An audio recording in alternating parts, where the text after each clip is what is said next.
Wylock here. Welcome back. Non-player characters. They're people too, and they need a livelihood. So let's take a break from doing tiles for a moment and do some scenery. This is a potion bender. This method for texturing wood, and the paint scheme I'm about to walk through, came from Curafin on the DM's Craft forum. I'll place a link to that thread on the screen now. Get about 30 standard popsicle sticks. Using a wood chisel, V-gouge, or anything with a tough metal corner, carve out erratic lines of varying lengths in order to make a wooden plank texture. Do this on both sides of the popsicle stick. All painting will be done to both sides of the planks. Base completely in black. Next, apply a light coat of burnt umber. Really, this is a second base coat, but lightly applied. You basically want to cover the entire piece except for the cracks, which should remain black. So draw the brush against the grain, not along with it. Next, use an orangish brown, such as terracotta shown here, and apply a healthy dry brush.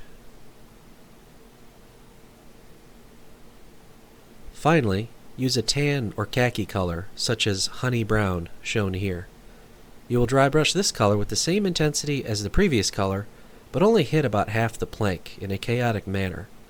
If done right, it will almost look like stripes of the orange and tan colors. Here's a close-up of the planks, with painting complete.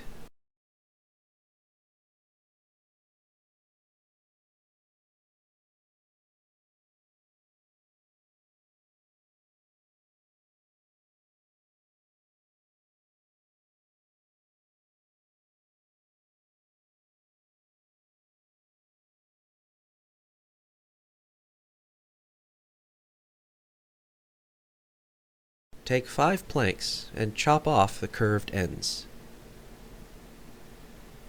Lay out a piece of tape, any kind will do, and stick all 5 to it, tightly next to each other, with the flat ends flush. The tape serves as a temporary measure to keep the planks in place for the next couple of steps. Measure the width of this assembly. It should be about 1 7/8 of an inch. Cut another plank to that length, and then hot glue it to secure these 5 together. This crossbeam should be about a 1/4 inch from the bottom, as shown here. Now, on one side, measure up 1 3/4 of an inch and mark. On the other side, measure up 2 3/4 of an inch and mark. Connect these 2 marks and cut. You're cutting wood here, so be patient. Just keep lightly scoring, and after a dozen or so passes, you should be all the way through. This is one side of the shack. Now, repeat the entire process to build the other side. However, when you measure up the sides, ensure that you are making a mirror image of the first wall that you made.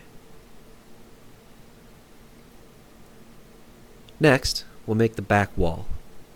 Measure and cut 7 pieces, all at 1 3/4 of an inch.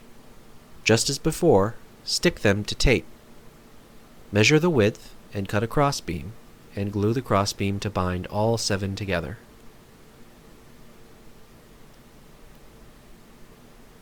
Last, let's make the front wall. Measure and cut 7 pieces, all at 1 inch in length. Stick them to tape. Measure and cut a crossbeam,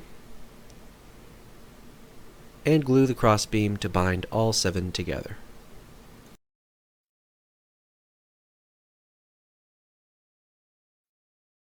It's time to assemble the walls. I have a square scrap here which I'm using as a jig to ensure that the first 2 walls are at a perfect 90-degree angle, but this really isn't necessary. Hot glue, even when cooled, is just flexible enough that you can eyeball this joint, and it'll be close enough. Next, attach the other wall, and after that, the front. Now measure the 2 directions to get the dimensions for the roof. It should be roughly 2 1/4 inch by 2 7/8 of an inch. Get some single corrugated cardboard and cut out this rectangle. But be sure the corrugation is oriented the right way. Peel off the paper from one side. This looks pretty good, but is a little flimsy. So get some chipboard, cardstock, or any sturdy scraps, and cut another rectangle of the same size. Glue it to the corrugated piece. Now for those out there who have actual artistic talent, unlike me, you can paint this metal roof however you like. I will simply slather it with metallic gunmetal gray. Set the roof aside. Take a plank and cut it to length to fit on the back wall. This will be a shelf. There's room for 2 shelves, so cut 2 planks if you like. Now let's make some potions. The 2 exact products I'm using here both come from Michael's. The body of the potion is from this rainbow glass assorted bead collection, and it comes in this half-circle shaped container. The potion caps are these Toho seed beads. This method came from DM Brad on the DM's Craft forum. Here's a link to that thread. I recommend using needle nose pliers and a small gauge glue gun. It's pretty simple. Pick a bead and glue a cap to it.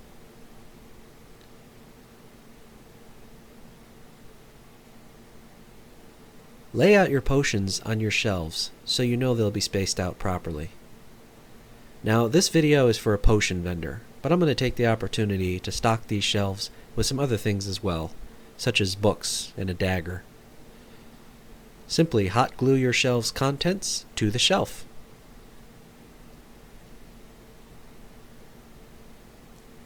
When done, hot glue the shelves onto the back wall. The bottom shelf should be pretty close to the floor, maybe only 1/8 of an inch up, to ensure that there's enough room for the upper shelf. Note, you may wish to hold off construction of the shack until after you've done this step. As I was assembling the video, the thought occurred to me that that would have been far easier. Lastly, glue on the roof, and you're done.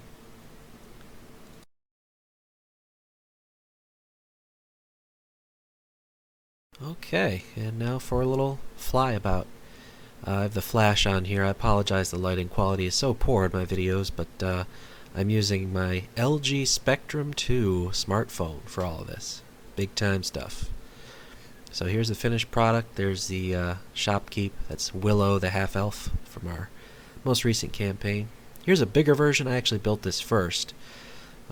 It's bigger. It's got a door for the miniature to be able to fit through if that's relevant to you. I think this one was slightly taller also, but for the video I decided to make a smaller one. Variety is good.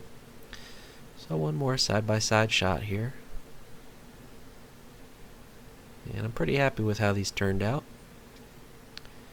So in context, here's the bazaar in town. Here's the jeweler. He's got some crystals. Those are Swarovski. And rings and stuff. And then we come over, and here is the potion vendor. So you can imagine this being on a street or something, and they're going about their business just fine. That is till, of course, that all of a sudden a bone naga shows up and starts to terrorize them, but that's for another time. So thank you for joining me. I'm Wylock. I'll see you next time.